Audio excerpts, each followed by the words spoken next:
Salam sejahtera Malaysia, terima kasih kerana menonton video-video dalam channel ini. Sebelum kita mula, jangan lupa untuk tekan tombol subscribe, share, like dan komen. Let's go! Salam sejahtera dan salam perpaduan kepada seluruh rakyat Malaysia. Berita panas hari ini dipetik daripada Malaysia Kini bertajuk Setiausaha Sulit, Siva Kumar pula ditahan SPRM. Berita penuh, Suruhanjaya Pencegahan Rasuah Malaysia SPRM menahan seorang pegawai kanan Menteri Sumber Manusia V. Siva Kumar. Kali ini tangkapan berkenaan dibuat ke atas Setiausaha Sulit Menteri Terbabit. Ketua Pesuruhjaya SPRM Azam Baki mengesahkan tangkapan itu kepada Malaysia Kini sebentar tadi. Ya, seorang pegawai ditahan dan direman, tapi saya tak pasti buat masa ini berapa hari katanya. Azam bagaimanapun tidak memberitahu berapa lama suspek terbabit direman.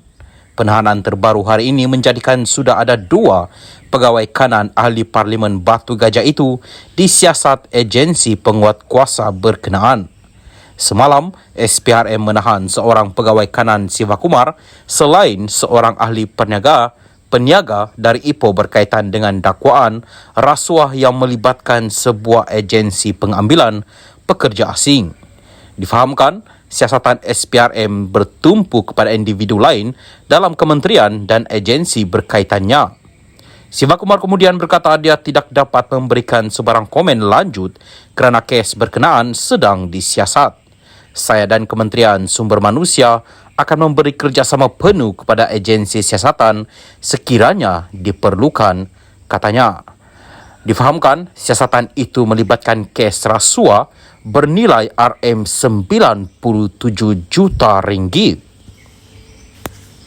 Salam sejahtera dan salam perpaduan. Berita seterusnya bertajuk SPRM tahan pegawai kanan Menteri Sumber Manusia. Berita penuh, SPRM telah menahan seorang pegawai kanan Menteri Sumber Manusia V. Siva Kumar ketika serbuan di kementerian itu di Putrajaya pagi ini. Ketika dihubungi, Ketua Pesuruhjaya SPRM Azam Baki mengesahkan bahawa tangkapan itu berkaitan dengan dakwaan rasuah yang melibatkan sebuah agensi pengambilan pekerja asing. Kes rasuah berkaitan kota pengambilan pekerja asing, katanya dalam pesanan teks ringkas kepada Malaysia Kini. Laman The Vibes melaporkan tangkapan itu berhubung dakwaan mereka yang terlibat telah menubuhkan agensi pengambilan pekerja asing untuk mendapatkan kelulusan kementerian walaupun ada konflik kepentingan. Difahamkan, siasatan SPRM bertumpu kepada individu lain dalam kementerian dan agensi berkaitannya. Sumber industri memberitahu Malaysia Kini bahawa individu yang ditahan itu adalah pegawai kanan yang boleh mempengaruhi kelulusan kota pengambilan daripada agensi pekerja. Bulan lalu, Siva Kumar mengumumkan permohonan dan kelulusan kota pekerja asing termasuk melalui pelan kelonggaran pengajian pekerja asing digantung sementara. Ketika itu, dia berkata langkah itu untuk membolehkan majikan yang telah diberi kota untuk mula merangka perancangan bagi kemasukan segera pekerja asing. Salam sejahtera dan salam perpaduan. Berita seterusnya, siasatan SPRM. Menteri minta media beri ruang, tidak spekulasi. Berita penuh, Menteri Sumber Manusia V. Siva Kumar mengesahkan bahawa Suruhanjaya Pencegahan Rasuah Malaysia SPRM telah menahan seorang pegawai kanan ketika serbuan di kementerian itu di Putrajaya pagi ini. Saya maklum berkenaan penahanan pegawai daripada pejabat saya. Memandangkan perkara ini masih dalam siasatan pihak SPRM, saya tidak dapat memberikan sebarang komen berhubung perkara ini.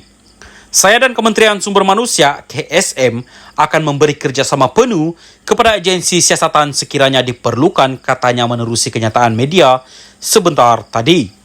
Terdahulu, Malaysia Kini melaporkan bahawa SPRM telah menahan seorang pegawai kanan yang bertugas di pejabat menteri yang dikatakan merupakan bekas pemimpin pemuda DAP Perak. Sumber dalaman SPRM memberitahu turut ditahan seorang ahli perniagaan berasal dari Ipoh, Perak bagi membantu siasatan. Ketika dihubungi, Ketua Pesuruhjaya SPRM Azam Baki mengesahkan bahawa tangkapan itu berkaitan dengan dakwaan rasuah yang melibatkan sebuah agensi pengambilan pekerja asing. Kes rasuah berkaitan kota pengambilan pekerja asing katanya dalam pesanan teks ringkas kepada Malaysia Kini. Sementara itu, Siva Kumar meminta pihak media memberi ruang kepada SPRM untuk membuat siasatan dan tidak membuat sebarang andaian. Saya berharap pihak media tidak membuat sebarang andaian atau spekulasi yang boleh menjejaskan mana-mana pihak sehingga agensi siasatan yang berkenaan selesai, katanya lagi. Sekian berita, salam Malaysia Madani. Salam sejahtera dan salam perpaduan kepada seluruh rakyat Malaysia. Berita seterusnya bertajuk Kebocoran maklumat SPRM, Pemuda Bersatu buat laporan polis. Berita penuh. Pemuda Bersatu hari ini membuat laporan polis bagi memohon agar siasatan dapat dijalankan berhubung dakwaan kebocoran maklumat berkaitan siasatan SPRM.